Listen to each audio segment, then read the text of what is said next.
O Prêmio Filósofos é uma iniciativa da Rede Brasileira de Mulheres Filósofas e da Associação Nacional de Pós-Graduação em Filosofia, a ANPOF, né? E o propósito disso é de mobilizar a atenção da comunidade acadêmica da área de filosofia para os trabalhos de mestrado e doutorado das mulheres que integram essa comunidade. Por que isso é importante? Porque as mulheres não só são minoria na área, mas que há uma grande evasão de mulheres ao longo da carreira acadêmica da filosofia. Nós temos uma média de 36,5% de ingressantes do sexo feminino na graduação ao longo dos anos, o que já é bastante desequilibrado, né? Mas apenas cerca de 20% das professoras de programas de pós-graduação em filosofia no Brasil são mulheres. Então, estimular a pesquisa de mulheres na filosofia é muito importante para que a gente tenha uma comunidade filosófica mais equitativa, que se nutre da diversidade de pontos de vista, né, e de seus integrantes. E foi assim que, em agosto, nós lançamos esse edital, que contou com o precioso apoio da Cotter Editorial, que vai publicar os 2 trabalhos premiados, uma dissertação de mestrado e uma tese de doutorado, trabalhos esses que nós vamos conhecer na próxima segunda-feira, quando nós vamos divulgar o resultado final. Né? Esses trabalhos foram avaliados por uma grande equipe de professoras de pós-graduação em Filosofia do Brasil, membros, portanto, da Associação Nacional de Pós-Graduação em Filosofia, e a gente vai saber esse resultado na segunda.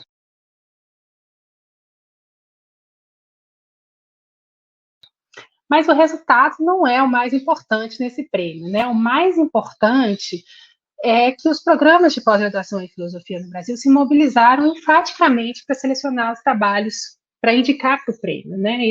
E nós recebemos relatos de alguns programas que esse exercício de seleção, de fato, mudou o olhar que eles tinham em relação a esses trabalhos. Alguns programas nos contaram que eles se surpreenderam com a qualidade da produção das suas próprias alunas. Uma qualidade que, por razões diversas, né, não estava tão evidente, não era tão clara para o próprio corpo docente.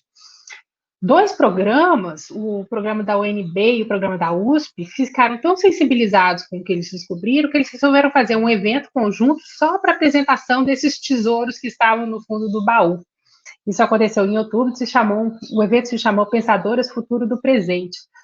Foi uma experiência bastante marcante para mim ter participado dessa ocasião, desse evento, né, e que marcou essa mudança de olhar, assim, institucional para esses trabalhos. E muito importante também é termos recebido 51 trabalhos candidatos, 33 dissertações de mestrado e 18 teses de doutorado de todo o Brasil. Né? Em 2021, a Rede Brasileira de Mulheres Filósofas vai dar destaque a cada uma dessas pesquisadoras. Nós vamos mostrar para todo o Brasil por que o trabalho delas é importante e por que as mulheres na filosofia importam. Então, sigam a rede, que vem muito mais por aí. E é isso que a gente queria, né? Eu acho que, claro, é interessante ter uma premiação e tudo mais, mas eu acho que é uma mobilização coletiva, um olhar coletivo de uma comunidade que está se interessando por essas questões.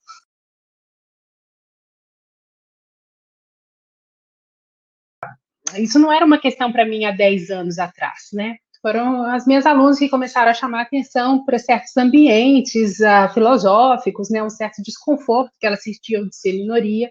Eu comecei a prestar atenção e a conversar com os colegas, assim, né? Eu me lembro, por exemplo, de estar na UFPR, né? Uma banca para professor, e eu era a única mulher nessa banca. E aí eu perguntei aos colegas, né? Quantas mulheres tem no departamento de filosofia da UFPR? E eles me disseram 4. De quantos no total? Uns 20 e poucos. Aí eu perguntei, estranho, né? E eles me perguntaram, mas foi em conversas assim, que ninguém achava estranho, e parecia que eu achava estranho, mas quando eu perguntava, de repente, todo mundo começava a achar estranho, né? Eu comecei a me interessar pela questão, né? Então, foi aí que eu resolvi que eu ia descobrir quantas nós éramos, né? Isso foi difícil, porque na época não havia dados disponíveis, né? E foi só com a publicação dos dados abertos da CAPES que eu consegui ter acesso aos números da pós-graduação. E depois, com o INEP faz um levantamento dos alunos de graduação a partir dos exames nacionais de curso, né, o ENAD. E aí foi que, esse trabalho que você está falando, né, foi em 2016 que eu publiquei um relatório na página da Ampof, com mais ou menos esses dados que eu falei no início, né, 36,5% das graduandas, mas só 20% dos professores de pós-graduação, né, e comecei a ficar envolvida com essa questão, né. No ano passado eu publiquei um artigo maior, mais detalhado sobre a variação desses números ao longo dos anos, né. E aí, claro, depois que você publica uma coisa assim, as pessoas te cobram, né? Enfim, mas por que é assim, né? O que acontece? E os filósofos, né? Eles querem saber as causas, né? O que está por trás disso, né? E o que os estudos, que são poucos nessa área, não são no Brasil, são no exterior, eles vão mostrando que há vários fatores envolvidos, né? Que a carreira acadêmica implica uma formação de longo prazo, e isso acaba coincidindo com o período em que algumas mulheres são mães. As mulheres, tradicionalmente, têm que exercer funções de cuidado dos outros, né, e que isso é uma coisa que atrapalha uma concentração por longos períodos, que a filosofia demanda, né. Também as mulheres não se veem como filósofas exatamente porque não se estudam filósofos, né, as filósofas são desconhecidas, e há poucas, né. E, enfim, é todo um cenário que desfavorece, por fatores variados, né? E, lamentavelmente, eventualmente, há casos de assédio também, e que são fatores muito distintos que convergem para a evasão das mulheres na filosofia, né? Então, quando eu fui lidando com essa bibliografia, conversando com as pessoas, tentando saber mais sobre o que era, o que estava por trás de tudo isso, né? Eu vi que responder esse desafio não podia ser uma tarefa minha, né? Era uma tarefa de todas nós, né? Era uma tarefa coletiva de todos nós, de todos os filósofos. É uma tarefa de uma comunidade que se examina e vai se buscando respostas para as suas próprias práticas, né? Foi aí que a gente foi conectando as pessoas, né? E eu fui participando de eventos, me dedicando a projetos que tratam disso, né? E isso foi tomando um espaço na minha vida, né? Hoje eu tenho um projeto de extensão do Departamento de Filosofia da UFRJ, que se chama Quantas Filósofas, com a parceria do professor Ulisses Pinheiro. E neles, os alunos de graduação pesquisam filósofas e redigem verbetes para um público mais amplo, né? E também, por causa desse projeto, eu publico regularmente gráficos mais simples, né, sobre os números das mulheres na filosofia. E depois disso, eu também passei a ser uma das editoras do blog Mulheres da Filosofia, que é um blog científico da Unicamp, que publica textos mais acadêmicos em forma de verbete, que são redigidos por especialistas, para a gente ter essa informação de qualidade em português, né? E também a Rede Brasileira de Mulheres Filósofas, da qual eu sou, nesse momento, uma das administradoras, né, que é um coletivo, posso falar mais dela daqui a pouco, e também o Prêmio Filósofas, que eu tenho a felicidade de ter a Beatriz Sorrentino, da Universidade Federal do Mato Grosso, como minha parceira, organizando esse prêmio, né, e por aí nós vamos.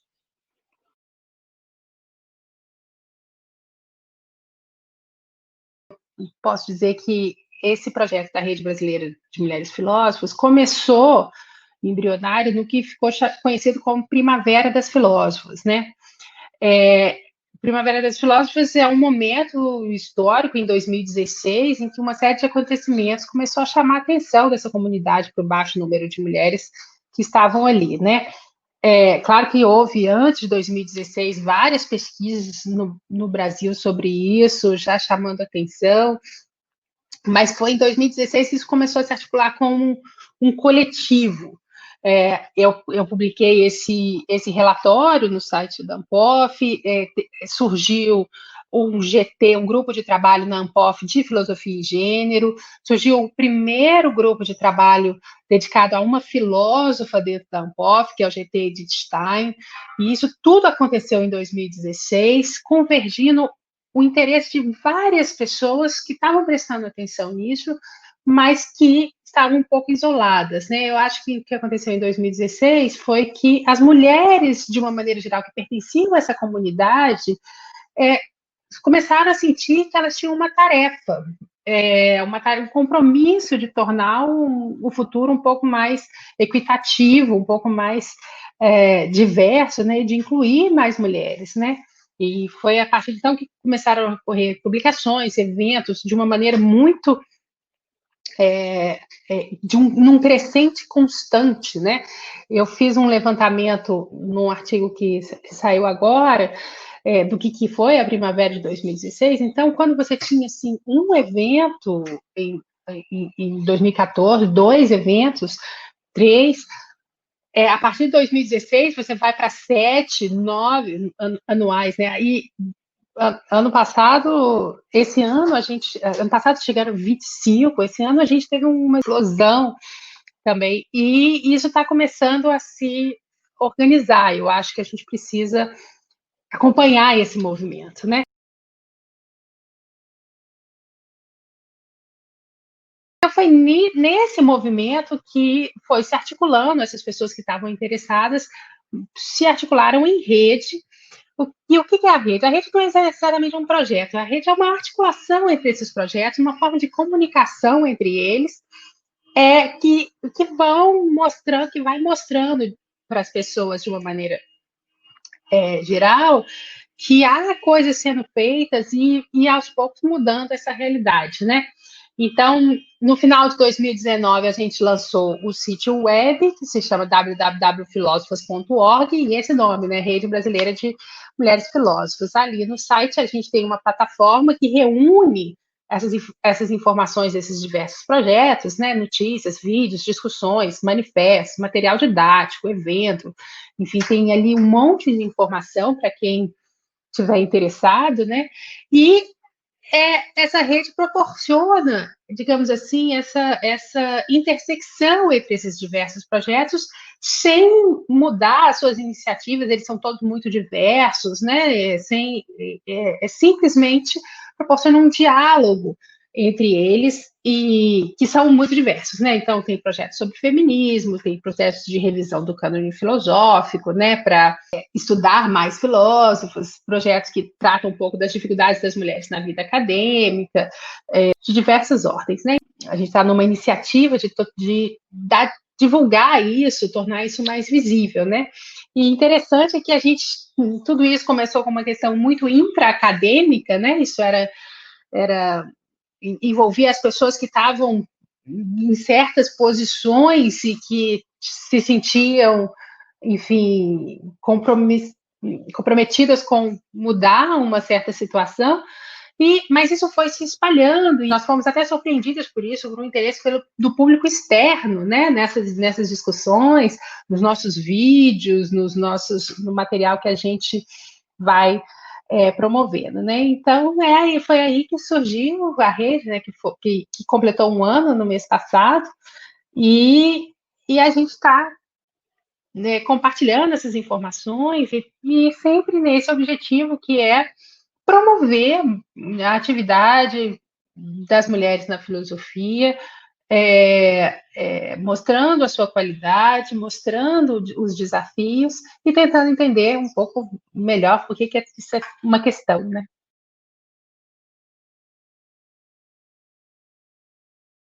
Bom, Rede Brasileira de Mulheres Filósofas, por aí que você acha no YouTube. É muito engraçada a história desse canal, né? Porque, enfim, é tudo um pouco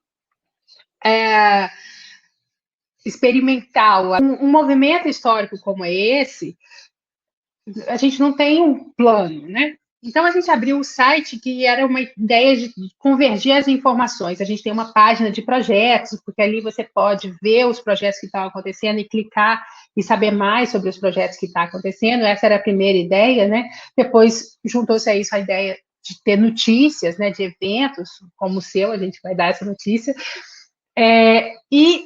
E a partir dali, isso foi crescendo, as pessoas foram tendo ideias, né? Quando chegou a pandemia, uma colega, que é a Rita Machado, professora da Universidade Estadual do Amazonas, e a Rita falou assim, a gente podia dar um curso à distância sobre introdução ao feminismo, assim, pela rede. A gente nem sabia muito sobre curso à distância, estava todo mundo muito perdido, né? E, bom, a gente abriu, a gente falou, então vamos fazer para a gente aprender. É sempre assim, né? Todo mundo muito disponível. E nós resolvemos, montamos o curso e nós abrimos as inscrições. E foi muito engraçado, porque a gente tinha 90 vagas, em 2 horas a gente tinha 400 inscritos. E a gente tinha planejado deixar, a gente tinha dito que as inscrições iam ficar abertas de sexta até segunda, a gente não podia fechar, e a gente fechou as inscrições na segunda com 3 mil e tantos inscritos. E aí a gente falou assim, nossa, mas o que a gente vai fazer com tanta gente interessada? Porque a gente não consegue nem montar uma sala de aula, né? E ao mesmo tempo, assim, bom, nós somos professoras, né? Se tem gente querendo aprender, a gente quer ensinar. E foi nisso que a gente, de uma hora para outra, decidiu que daríamos os cursos para os primeiros matriculados, mas que publicaríamos as aulas no canal, num canal YouTube. Foi assim que abriu o canal YouTube. E desde então a gente tem feito vídeos e lives, né? Isso se provou muito interessante, assim, a gente fez 3 eventos já, eventos acadêmicos, né? Um foi o encontro do GT de Gênero, que ia ser na USP, foi transferido para o nosso canal.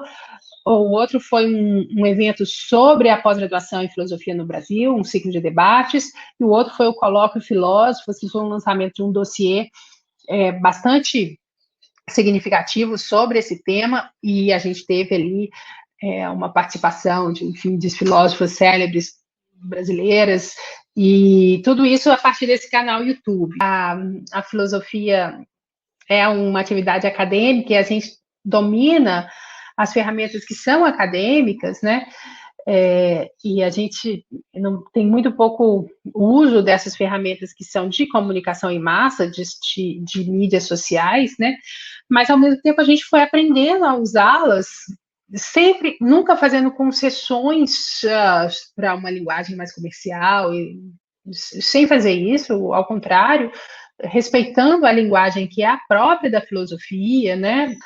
Ensinando as pessoas, introduzindo conceitos filosóficos, e esse canal abriu e floresceu também.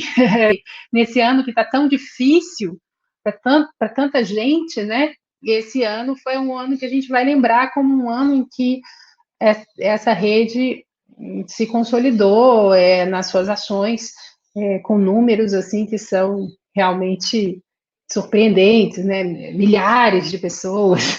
A gente nunca saiu desse lugar, que é tentar promover a maior participação de mulheres na comunidade acadêmica, mas a gente vai vendo que isso interessa, né? Que a filosofia interessa. É muito interessante a gente ver que há um interesse genuíno dos seres humanos, dos cidadãos brasileiros, no pensamento filosófico. E, eventualmente, nem todo mundo tem o tempo e a condição para fazer um curso de filosofia, mas tem interesse em saber dessas discussões, então, nessas ferramentas, a gente vai descobrindo isso. E eu acho que isso é muito importante da gente conquistar como a esfera pública, digamos assim, da filosofia no Brasil. E eu acho que é uma injustiça negar isso aos jovens. Eu acho que é muito importante que a filosofia esteja no ensino médio. São os jovens que fazem filosofia desde a Grécia, são os jovens que importam, né? Porque tem alguma coisa sobre essa idade que é ali que a formação moral, é ali que o pensamento crítico surge e se consolida, e ali que a investigação científica, né, o interesse pelas questões, a curiosidade ganha, assim, na infância você tem uma curiosidade disforme, assim, com tudo, mas é na juventude que a curiosidade ganha forma, ganha método, ganha o fôlego de uma pesquisa mais consolidada, né? Então isso é muito importante. A filosofia tem um papel estruturante nas culturas de uma maneira geral. E elas são vitais para que a gente possa ter uma sociedade democrática, uma sociedade dialógica, e que as pessoas possam viver de forma mais harmoniosa.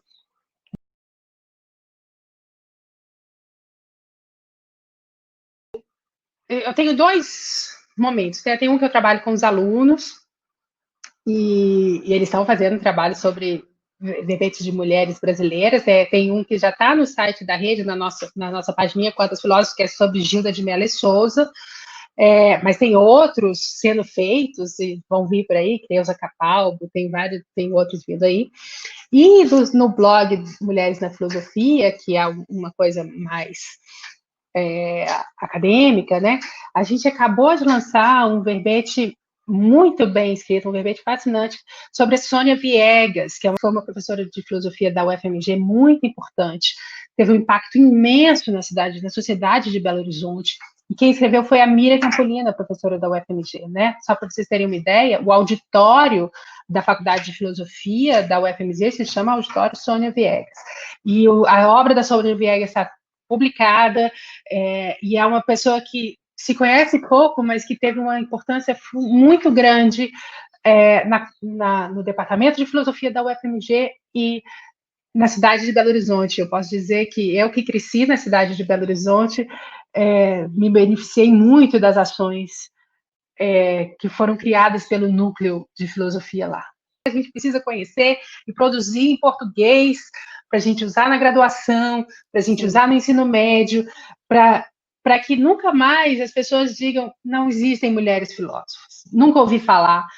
Quem são? Me conta alguma, né? Assim, essa coisa, né? O público em geral pergunta a um filósofo, ele vai dizer Aristóteles, Platão, provavelmente Sócrates, Kant, enfim.